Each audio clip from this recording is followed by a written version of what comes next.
Welcome in HealthCysio special senses की part 2 video में मज़ीद कुछ और सेंसेस को डिस्कस करते हैं जिसमें शामिल है टेस्ट और गस्टेशन। टेस्ट को उर्दू ज़बान में जायका की हिस्स कहा जाता है। गस्टेशन से क्या मुराद है?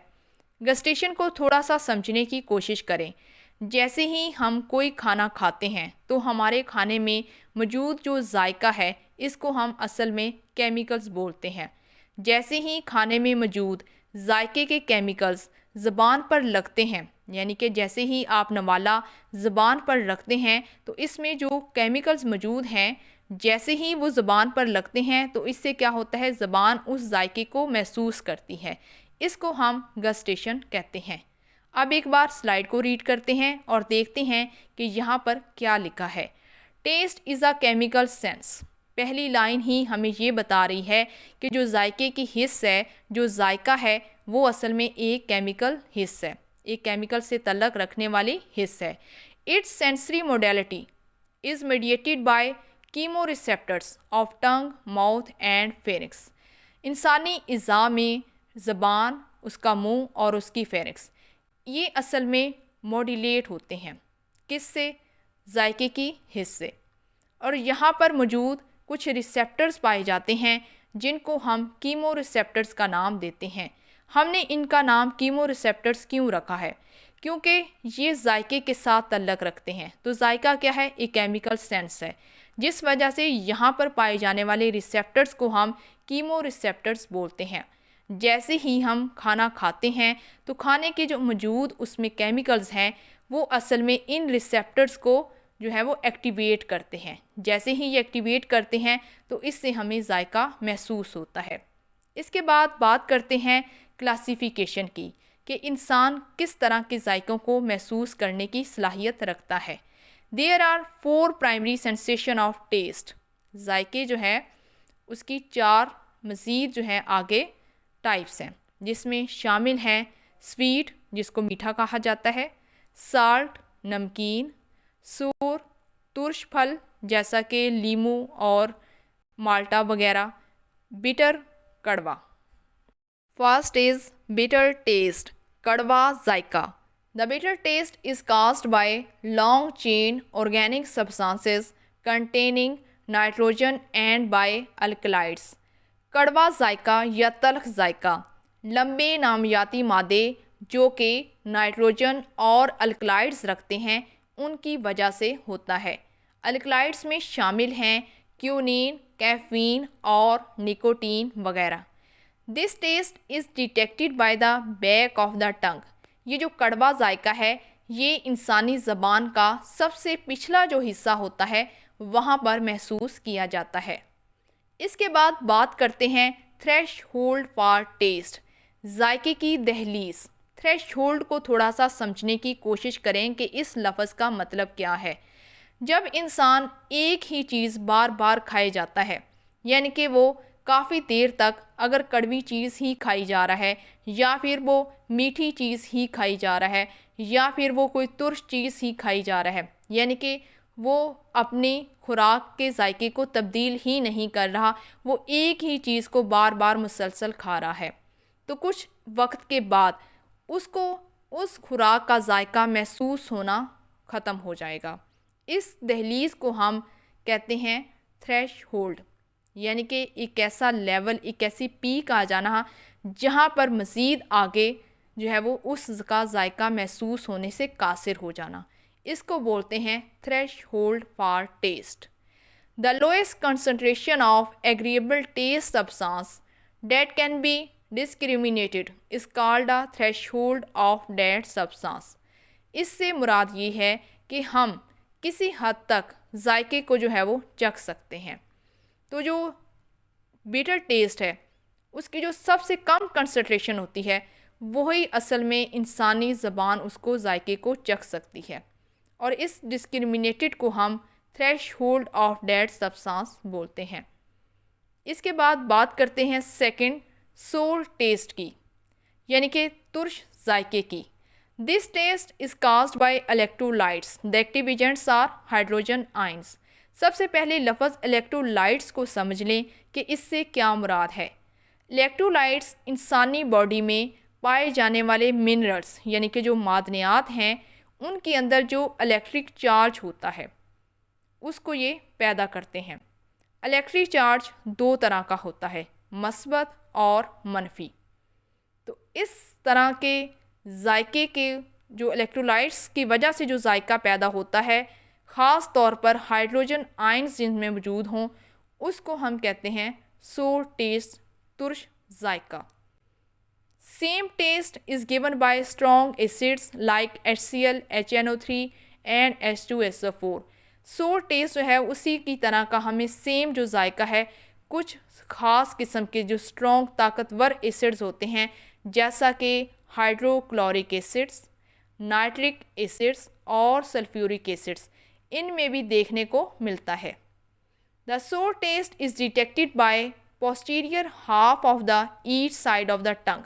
ये जो तुर्श जायका है वो इंसानी ज़बान के किस हिस्से पर महसूस होता है? तो इसका जवाब ये है कि ये जो तुर्श जायका है ये असल में इंसानी ज़बान का सबसे जो posterior half of each side of the tongue, posterior कौन सा होता है? पिछला हिस्सा। ज़बान का आधा जो पिछला हिस्सा होता है उसकी दोनों इतराफ, दाईं और बाईं, दोनों इतराफ में हमें ये तुर्श जायका महसूस होता है। साल्टी टेस्ट, नमकीन जायका। This taste is caused by inorganic compounds ionize salts. ये नमकीन जायका असल में गैर नामियाती मरकब की वजह से ही होता है, जैसा कि मिसाल के तौर पर आयोनाइज नमक वगैरह। The cations of salts are mainly responsible for salty taste. जैसा कि मैंने आपको पिछली स्लाइड में बताया कि आयंस की दो इकसाम होती हैं, मस्बत आयन और मनफी आयंस। मस्बत आयंस को हम कीटाइंस बोलते हैं। तो नमकियात के जो मस्बत आयंस होते हैं यही असल में नमकीन जायका के ज़िम्मेदार होते हैं। The chlorides of sodium, carbon, magnesium, calcium, zinc are taste saltish. ये जो नमकीन जायका है ये असल में जो सोडियम के क्लोराइड्स हैं, कार्बन के क्लोराइड्स हैं, मैग्नीशियम के क्लोराइड्स हैं, कैल्शियम और जिंक के क्लोराइड्स हैं, इनमें हमें देखने को मिलता है। The salty taste is detected by anterior half of each side of the tongue. ये जो नमकीन जायका है ये इंसानी ज़बान के किस हिस्से पर महसूस किया जाता है? तो इसका जवाब ये है कि इंसानी ज़बान का जो सबसे सामने वाला आगे वाला हिस्सा होता है, जो इंसानी दांतों के साथ टकरा रहा होता है, जो कि आपको होंठों के दरमियान में महसूस होता है, इस हिस्से को हम सामने वाला ज़बान का हिस्सा कहते हैं। तो यूँ सामने वाला ज़बान का जो आधा हिस्सा है वहाँ पर हमें नमकीन जायका महसूस किया जाता है। फोर्थ इज़ स्वीट टेस्ट, मीठा जायका। The sweet taste is primarily associated with organic compounds. ये जो मीठा जायका है इसके ज़िम्मेदार कौन होते हैं? नामियाती मरकब वगैरह, जैसा कि मिसाल के तौर पर शुगर जिसको आम ज़बान में चीनी बोलते हैं, ग्लूकोज, अल्कोहल, अल्डिहाइड्स और कीटोन्स वगैरह। This taste is detected by the tip of the tongue. ये जो मीठा जायका है ये कहाँ पर महसूस होता है? ये असल में ज़बान की जो सबसे सामने वाली हिस्सा होता है जिसको हम टिप बोलते हैं, वो हिस्सा जो इंसान अपने दांतों से बाहर निकालता है, अपने होंठों से बाहर निकालता है, उस हिस्से को हम क्या कहते हैं? टिप। यानी कि जो सामने वाला हिस्सा है उस नोकदार हिस्से को हम बोलते हैं टिप ऑफ द टंग। वहाँ पर हमें मीठा जायका महसूस होता है। टेस्ट रिसेप्टर्स, जायके को महसूस करने वाले receptors. The taste buds are the primary receptors for taste. इंसानी ज़बान के ऊपर बर्ड्स होते हैं जिनको हम टेस्ट बर्ड्स बोलते हैं। सबसे पहले लफ्ज़ टेस्ट बर्ड्स को समझें कि ये क्या है। ज़बान में मौजूद इसाब के गुच्छों को हम टेस्ट बर्ड्स कहते हैं और यही असल में प्राइमरी रिसेप्टर्स कहलाते हैं जो कि जायके को महसूस करते हैं। The following structures play a role of the taste receptors, जिसमें पहले नंबर पर है लिंगुअल पेपिलिया। लिंगुअल का लफ्ज़ असल में ज़बान से निकाला गया है और पेपिलिया किसको कहते हैं? उभारों को। तो ज़बान के ऊपर जो उभार होते हैं उनको हम लिंगुअल पेपिलिया बोलते हैं। अगर आप साथ वाली तस्वीर को देखें तो वहाँ पर आपको वाज़िया तौर पर ज़बान नज़र आ रही है। इस ज़बान के ऊपर आपको वाज़िया तौर पर बड़े बड़े उभार नज़र आ रहे हैं। इन उभारों को हम पेपिलिया का नाम देते हैं। इनमें शामिल हैं पहले नंबर पर फिलीफॉर्म पेपिलिया, दूसरे नंबर पर फंगीफॉर्म पेपिलिया, तीसरे नंबर पर सर्कमवैलेट पेपिलिया और फोर्थ नंबर पर है फोलेट पेपिलिया। अब ज़रा तस्वीर को समझने की कोशिश करें कि ये हमें क्या बताती है टेस्ट रिसेप्टर्स के बारे में। सबसे पहले आपने तस्वीर देखनी है इंसानी ज़बान की, तो वहाँ पर अगर आप गौर से देखें तो आपको वाज़िया तौर पर बड़े बड़े उभार नज़र आ रहे हैं। इन उभारों को हम क्या कहते हैं? पेपिलिया। अब क्या किया हमने, एक छोटा सा हिस्सा ज़बान का निकाल कर उसको मज़ीद बड़ा करके देखा तो हमें कुछ ज़बान के हिस्से इस तरह से नज़र आते हैं। ये उभार हमें कुछ इस तरह से नज़र आते हैं जिनको हम मुख्तलिफ नाम देते हैं। सबसे पहले देख लेते हैं हम पहला पेपिलिया जिसका नाम है फिलीफॉर्म पेपिलिया। फिलीफॉर्म पेपिलिया आपको यहाँ तस्वीर में वाज़िया तौर पर नज़र आ रहा है। ये फिलीफॉर्म असल में डोरे की मानत बार जो है एक बार बहुत ज़्यादा होते हैं, यानी कि एक ही उभार होता है और वो बहुत बड़ा सा उभार होता है जैसा कि आपको तस्वीर में नज़र आ रहा है और ज़बान की तमाम सतह पर ये पाए जाते हैं। ये शक्ल में लंबे और नुकीले होते हैं। ये बात आप वाज़िया तौर पर तस्वीर में देख सकते हैं। दूसरी जो चीज़ हमने समझनी है वो है टेस्ट बड्स।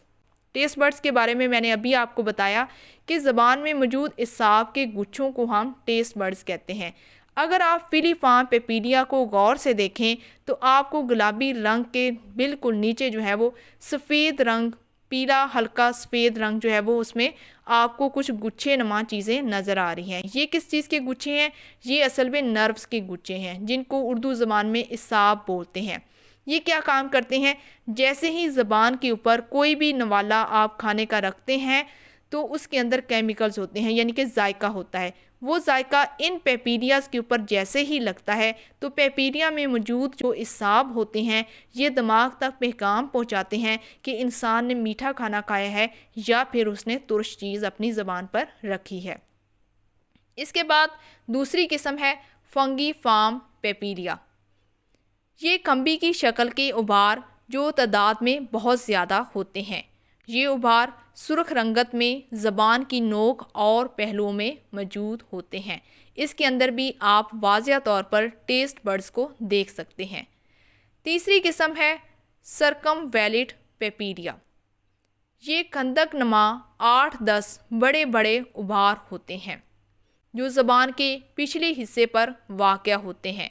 अगर आप ज़बान की तस्वीर को देखें तो आपको ये बात वाज़िया हो जाती है कि ये ज़बान के पिछले हिस्से में वाक़या है।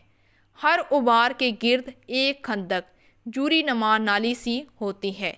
इन उभारों के अंदर जायका के खुलियात का मजमुआ होता है जिसको हम टेस्ट बड्स बोलते हैं। इसके बाद आखिरी किस्म है फोलेट पेपिलिया की। अगर आप इसको देखें तो ये आपको कहाँ पर नज़र आ रहे हैं? इंसानी ज़बान का बिल्कुल पिछले वाले हिस्से से थोड़ा सा आगे वाला जो हिस्सा है वहाँ पर हमें फोलेट पेपिलिया नज़र आते हैं और इसमें भी हमें वाज़िया तौर पर इसाब यानी कि नर्व्स नज़र आती हैं जिनको हम टेस्ट बड्स बोलते हैं। Taste buds. The taste buds are the sense organs receptors for taste. ये टेस्ट बड्स क्या होते हैं? ये असल में ज़बान के अंदर मौजूद जो इसाब के गुच्छे हैं उनको हम टेस्ट बड्स बोलते हैं और इन्हीं टेस्ट बड्स की वजह से इंसान को जायका महसूस होता है। They are approximately 10,000 in numbers. इंसानी ज़बान के ऊपर तकरीबन 10,000 से ज़ायद टेस्ट बड्स पाए जाते हैं। Location of the taste buds. इन टेस्ट बड्स की इंसानी ज़बान पर कौन सी जगह होती है? In humans taste buds are located in epiglottis, palate, tonsillar pillars and pharynx वगैरह। इन तमाम हिस्सों में इंसानी बॉडी के अंदर ये टेस्ट बड्स पाए जाते हैं। इंसान ज़बान पर जायके को महसूस करता है, गले में जायके को महसूस करता है, अपनी ज़बान के पीछे वाला जो हिस्सा है जहाँ पर टॉन्सिल्स होते हैं उनके उभारों में जायके को महसूस करता है और उसके बाद खुराक की नाली में भी उसको जायका महसूस होता है। तो इन तमाम हिस्सों पर टेस्ट बड्स पाए जाते हैं जहाँ जहाँ पर इंसान जायके को महसूस कर सकता है। अब ज़रा साथ वाली तस्वीर को देख लेते हैं और ये जानने की कोशिश करते हैं कि हमने जो चार जायके पढ़े हैं वो इंसानी ज़बान के किस किस हिस्सों में महसूस किए जाते हैं। सबसे पहले नंबर पर है बिटर टेस्ट, कड़वा जायका। इसको आप ज़बान के सबसे पिछले हिस्से पर महसूस करते हैं। उसके बाद आ जाता है सोर टेस्ट यानी कि तुर्श जायका। उसको आप ज़बान के पिछले हिस्से से थोड़ा सा आगे आएँ तो वहाँ पर आप इसको महसूस कर सकते हैं। इसके बाद आता है तीसरे नंबर पर साल्टी टेस्ट, नमकीन जायका, जो कि ज़बान के दरमियानी हिस्से में महसूस किया जाता है। और आखिरी है स्वीट टेस्ट, जो कि इंसानी ज़बान का सबसे सामने वाला हिस्सा होता है, वहाँ पर हमें महसूस होता है। Now we studies the mechanism of stimulation of taste buds. ऐसा कौन सा मैकेनिज़्म है जो कि इंसानी ज़बान में मौजूद टेस्ट बड्स को मुहर्रिक करता है।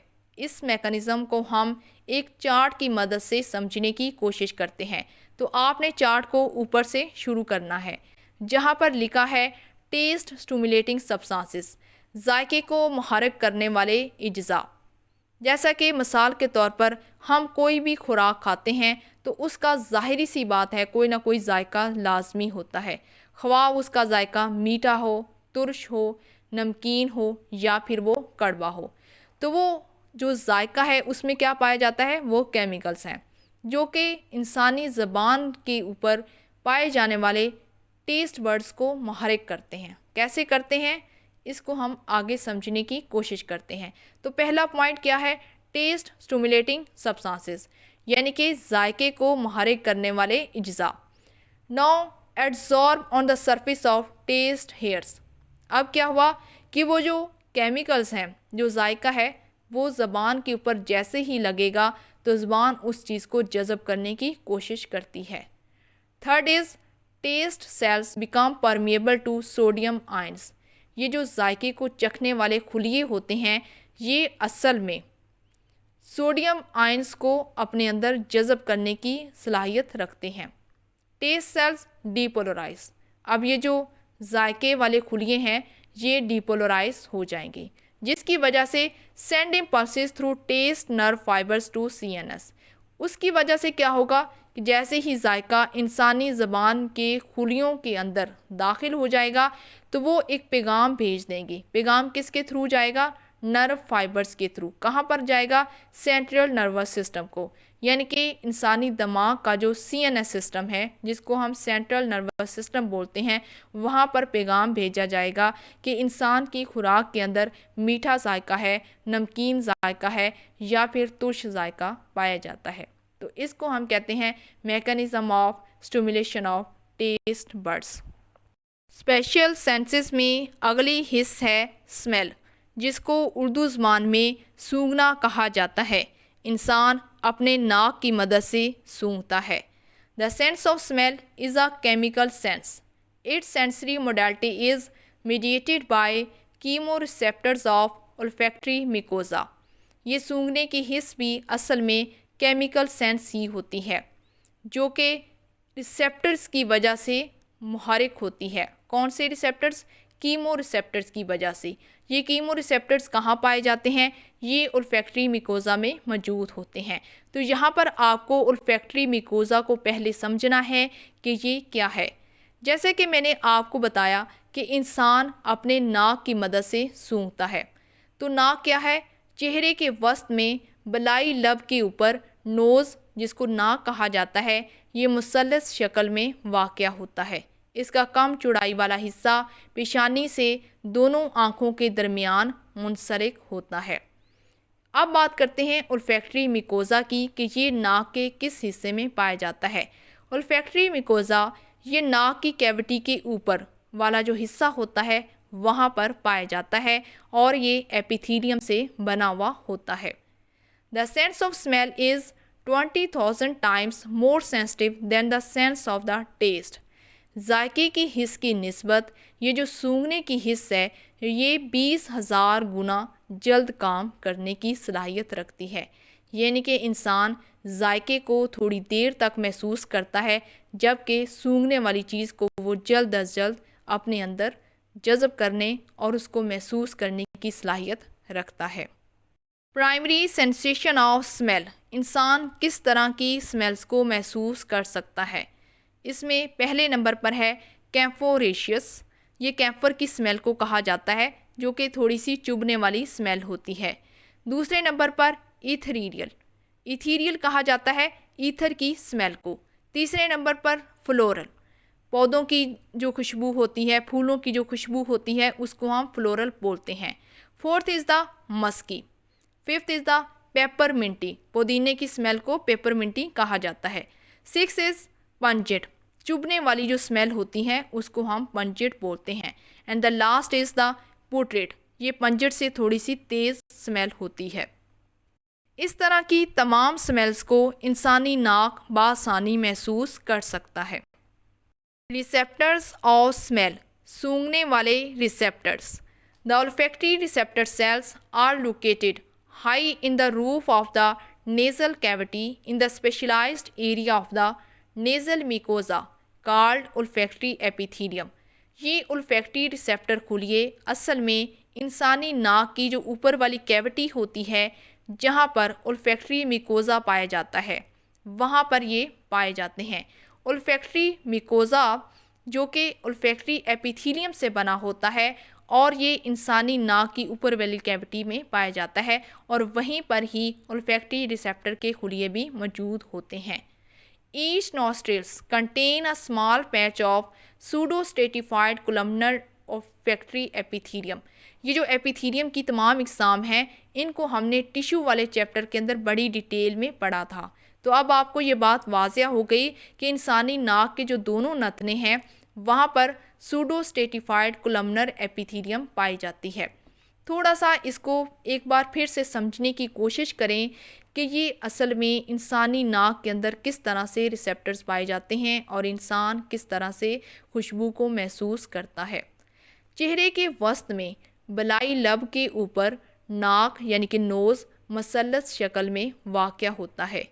इसका कम चौड़ाई वाला हिस्सा पेशानी से दोनों आँखों के दरमियान मुंसलिक होता है, जबकि चौड़ा हिस्सा होंठों के करीब वाक़या होता है, जिसमें 2 सुराख होते हैं और इन नाक के सुराखों को हम नोस्ट्रिल्स कहते हैं। अब मेरे ख्याल में आपके दिमाग में नाक का एक इमेज बन गया है। इन दोनों नथनों के दरमियान एक दीवार पाई जाती है, जो कि इन नथनों के अंदरूनी जानब और बैरूनी जानब को अलहदा करती है। अंदरूनी जानब बाल मौजूद होते हैं, नाक के अंदरूनी जानब बाल पाए जाते हैं, जो कि सांस लेते वक्त गिरदो गुबार को अंदर जाने से रोकने में मामन मददगार होते हैं।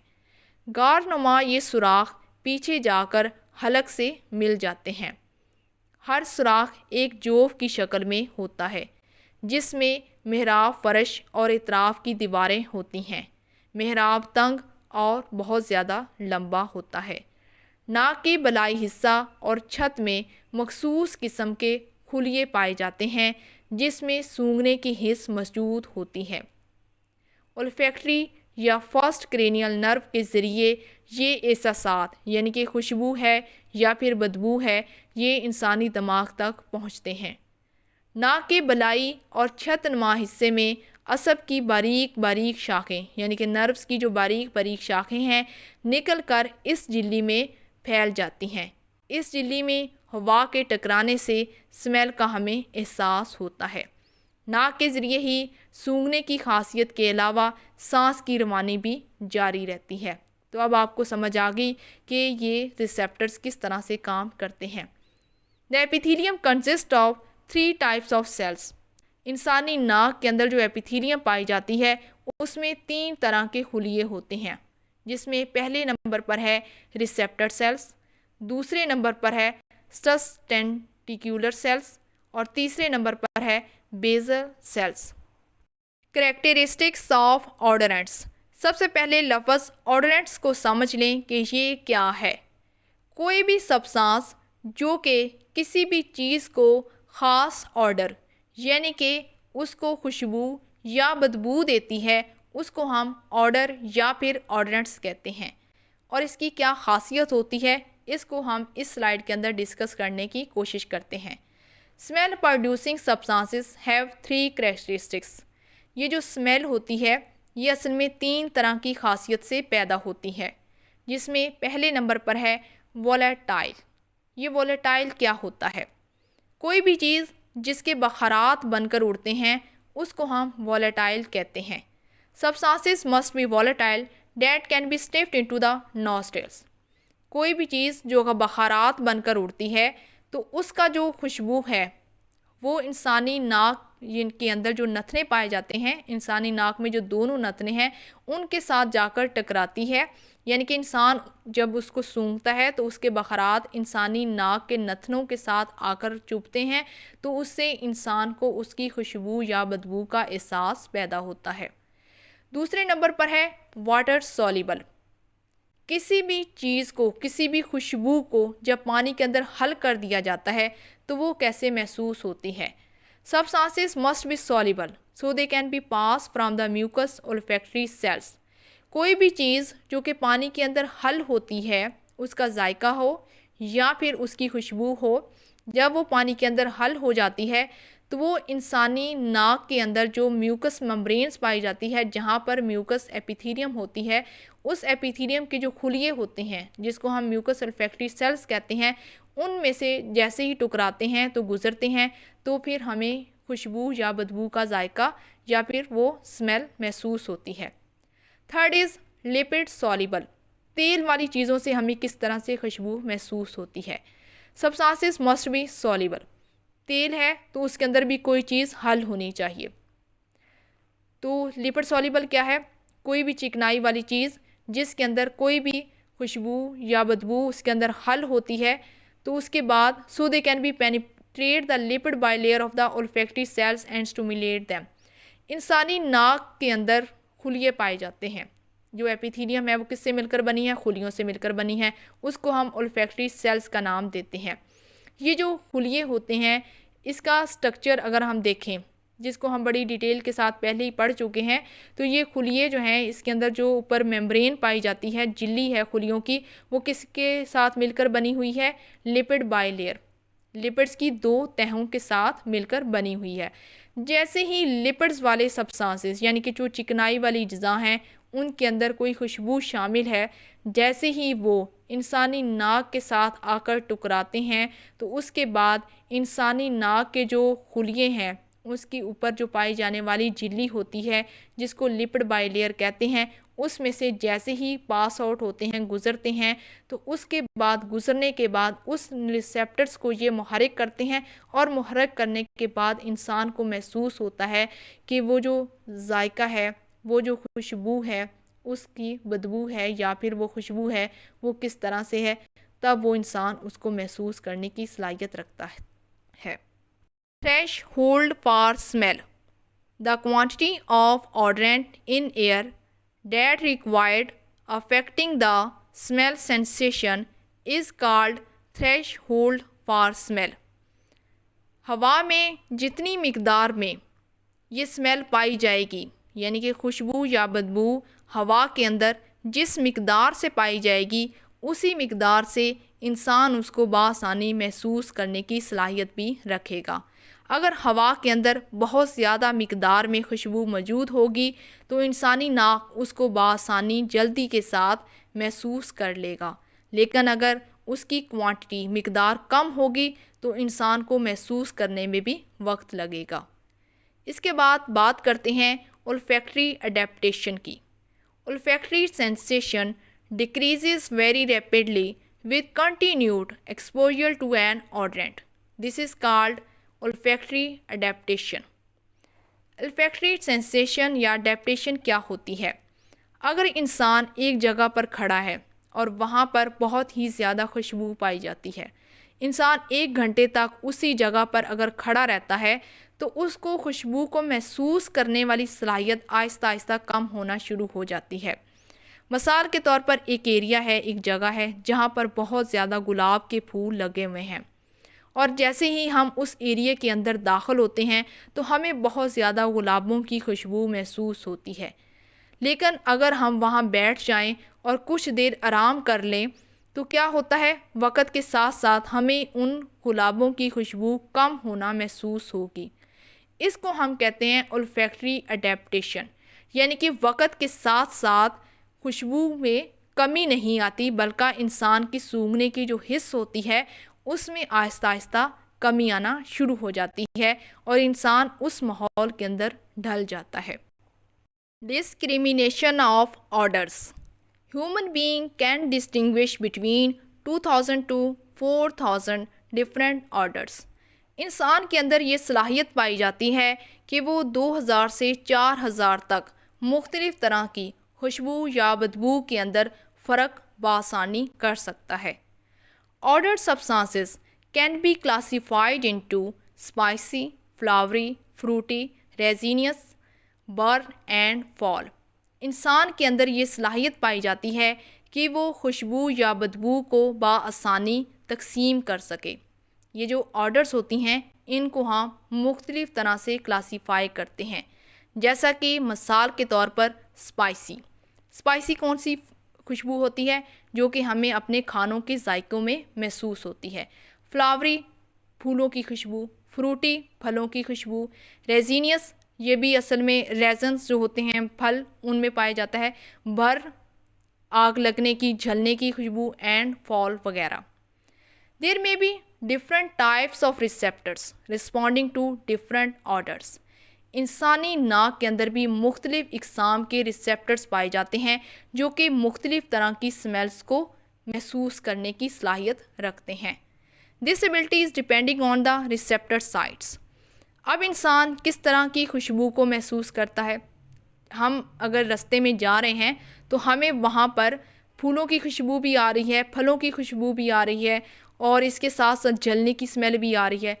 तो इंसान के अंदर ये सलाहियत पाई जाती है कि उसके अंदर मुख्तलिफ़ तरह के रिसेप्टर्स पाए जाते हैं जो कि अपनी अपनी जगह पर मौजूद हैं, जो कि हमें इन तमाम खुशबुओं को मुख्तलिफ़ तरह के महसूस करने में आसानी देते हैं।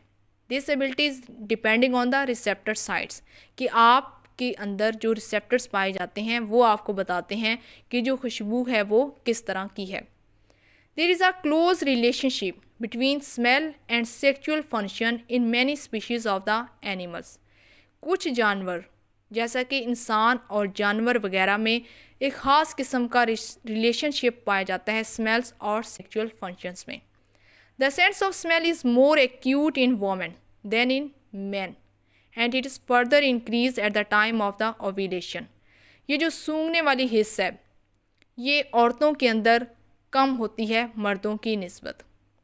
जब फीमेल्स ओव्यूलेट होती हैं तो उस वक़्त इनकी जो सलाहियत है वो काफ़ी ज़्यादा बढ़ जाती है। Now we studies the mechanism of odour. There are two important theories which explain the excitation of olfactory cells. दो ख़ास किस्म की थ्योरीज पाई जाती हैं जो कि ओल्फैक्टरी सेल्स यानी कि इंसानी नाक के अंदर पाए जाने वाले जो खुलिये होते हैं उनको मुहर्रिक करने में काफ़ी ज़्यादा मददगार होती हैं। पहले नंबर पर है physical theory. According to this theory the physical shape of the odorant molecules determine and stimulate the olfactory cells. Physical theory हमें ये बताती है कि ये जो ऑर्डर के मॉलिक्यूल्स होते हैं, खुशबू या बदबू के अंदर जो मॉलिक्यूल्स पाए जाते हैं उनकी जो फिज़िकल शक्ल है वही असल में इंसानी नाक के अंदर पाए जाने वाले ओल्फैक्टरी खुलियों को मुहर्रिक करने में मदद देती है। दूसरी थ्योरी है chemical theory. According to this theory the odorant molecules bind chemically to specific protein receptors in the membrane of the olfactory सीलिया।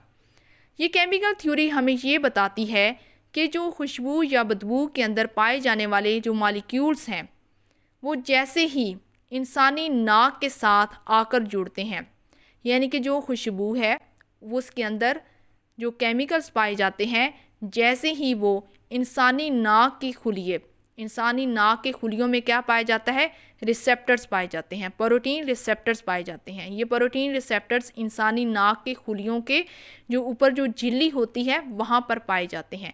जैसे ही ये केमिकल्स इंसानी नाक के रिसेप्टर्स के साथ आकर बाइंड करते हैं, उनके साथ जुड़ते हैं, तो उससे क्या होता है कि वो ओल्फैक्टरी सीलिया जो कि झिल्ली के ऊपर लगे होते हैं उसको क्रॉस करते हैं, पास आउट करते हैं, तो उससे फिर इंसान को खुशबू या बदबू महसूस होती है। एक बार फिर से चार्ट की मदद से मैकेनिज़्म ऑफ ऑर्डर को समझने की कोशिश करते हैं। तो आपने चार्ट को ऊपर से शुरू करना है, जहाँ पर लिखा है ऑडरेंट मॉलिक्यूल्स, खुशबू या बदबू वाले मॉलिक्यूल्स।